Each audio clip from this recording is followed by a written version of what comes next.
প্রিয় বই পথের পাঁচালী। বিভূতিভূষণ বন্দ্যোপাধ্যায়ের পথের পাঁচালী আমার খুব প্রিয় বই। তার প্রথম উপন্যাস এটি। 1929 খ্রিস্টাব্দে পথের পাঁচালী রচিত হয়। কেউ কেউ মনে করেন এটি আত্মজীবনীমূলক উপন্যাস। আসলে এটি একটি শিশুর জীবন পথেরই পাঁচালী। নিশ্চিন্দিপুর গ্রামে অপু নামে এক দরিদ্র পরিবারের শিশুর ক্রমশ বিচিত্র অভিজ্ঞতার মধ্য দিয়ে বড় হয়ে ওঠার কাহিনী এর বিষয়। এখানে আছে বাংলাদেশের গ্রাম ও তার চিরপরিচিত মানুষের জীবন, তাদের সুখ দুঃখ, ক্ষুধা দারিদ্র্য, ভালোবাসার কথা।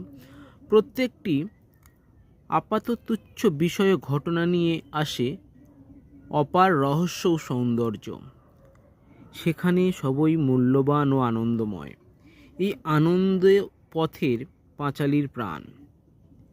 এই উপন্যাসের প্রথম অংশে আছে অপুর শৈশব ও কৈশোরের জীবনের বৃত্তান্ত।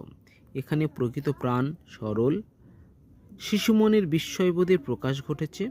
এছাড়া গ্রাম বাংলার চিরপরিচিত দৃশ্যগুলির মধ্যে লুকিয়ে থাকা সৌন্দর্য ও বিস্ময় পাঠককে ধরিয়ে দেয়।